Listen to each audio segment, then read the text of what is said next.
Before opening the display, shut down the unit and unplug from power. Disconnect any peripherals and place it on an ESD safe surface with the display facing forward. Insert the service wedge between the stand and the display. Use the new display removal wheel with the display removal tool handle. It is designed specifically for this display, but if one is not available, use the current display removal tool wheel. If there is any sign of wear, replace the wheel with a new one. As you use it, check for damage to the wheel by the cutouts on the enclosure. If a wheel becomes chipped, dented, broken, or no longer flat, replace it. Beginning at the corner, insert the tool between the display and the rear housing. Hold the display tool perpendicular to the edge of the display. Roll the tool along the sides and top edge of the enclosure. When cutting the top, stop about an inch from the camera to avoid damaging it. Continue rolling the tool along the sides and top. It may feel uneven because of cutouts on the enclosure. When the sides and top are completed, cut the bottom. Move your fingers around the edge of the display while always supporting the display to check that the adhesive has been sufficiently cut. Use the tool in areas that have not been separated. Then, place the lift mount foam wedge underneath the display. Note that there are different foam pieces for the tilt mount, lift mount, or VESA mount. Carefully separate the display from the enclosure, making sure to clear the hangers near the top of the enclosure. Support the bottom as you tilt the top of the display away from the enclosure. Then, carefully position the display on the foam wedge. Tilt the display forward just enough to reach and disconnect the 5 cables connecting the display to the logic board. On the display signal cable, release the adhesive and open the locking lever and pull the cable straight out of the connector. With the adjacent T-Con power cable, wiggle it and pull straight out of the connector. Open the locking lever and remove the camera cable. Then remove the 2 power cables, wiggle the connectors and pull them straight out. Now carefully lift the display and remove it. Place the display on a display stand or store it in an ESD safe bag. Next, remove the adhesive from the enclosure and the display. Use the flat end of a black stick to lift the adhesive, then use tweezers or your fingers to pull the strips.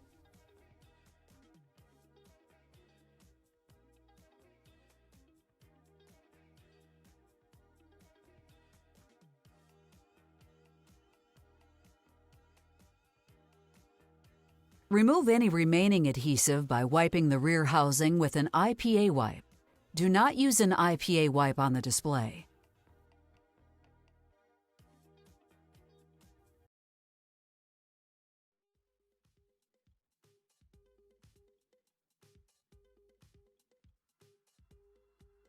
After you complete your repairs and before installing the display, test the studio display operation as outlined in TP 2092.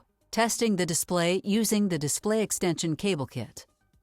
Only perform this repair when other repairs are complete. Do a last check that all cables and screws are in place. Verify that the edge of the enclosure is clean. If not, use an IPA wipe to clean it, but don't use IPA wipes on the display.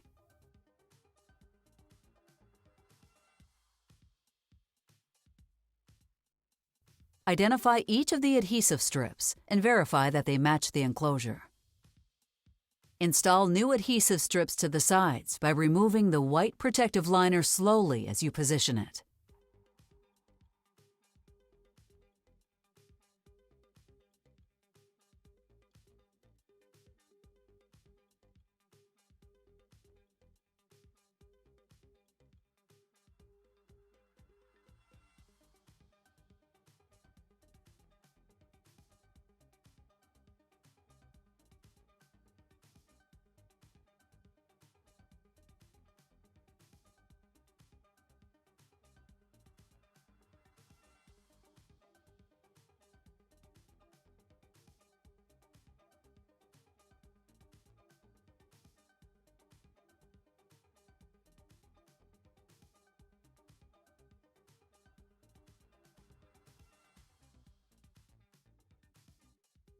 Use a black stick to press the adhesive. This will help it adhere to the enclosure.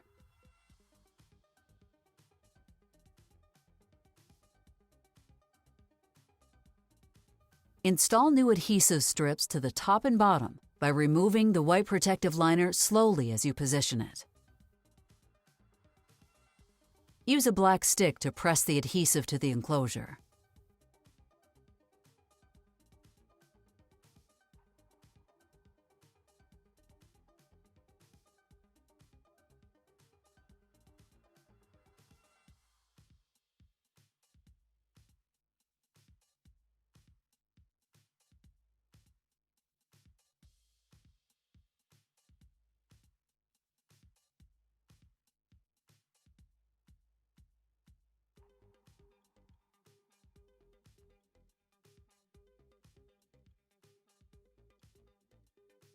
Place the appropriate foam in front of the enclosure. Place 2 large foam blocks on either side to support the unit. Note the arrow on the blocks, indicating how to place them face up.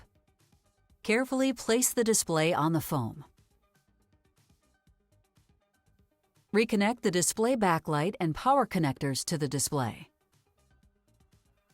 Reconnect the camera lock bar connector, the T-Con power connector, and the T-Con signal lock bar connector to the display.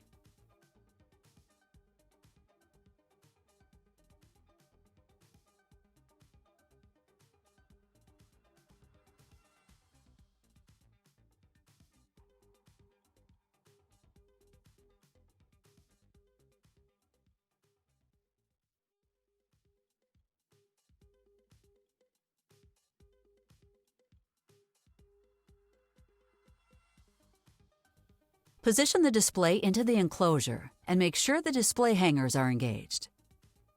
Then, lay the unit down with the display facing up and remove the service wedge.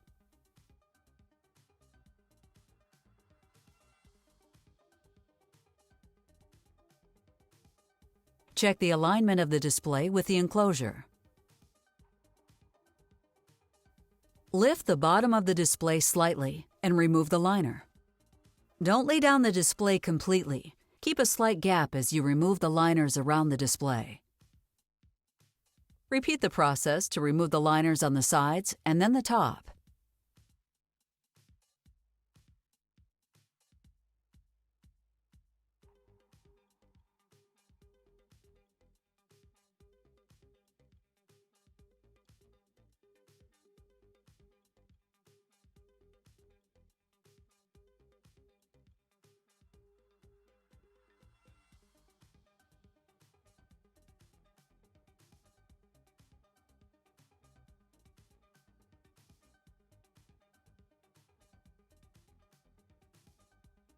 Use your hand to steady the unit as you roll a 6-inch silicone roller across the edge of the display firmly. With the handle over the adhesive, roll back and forth 6 times.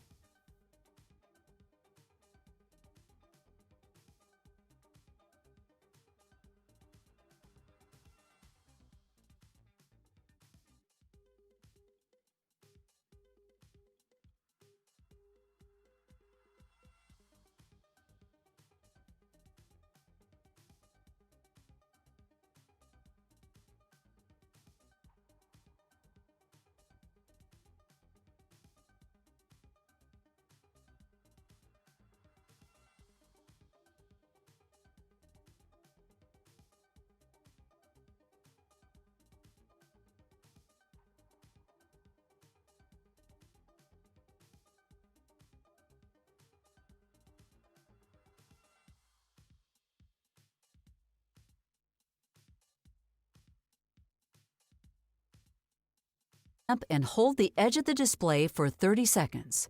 Then repeat as you move around the perimeter of the display. This helps set the adhesive and ensure proper fit.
Place an iMac microfoam bag on the unit and remove the foam blocks.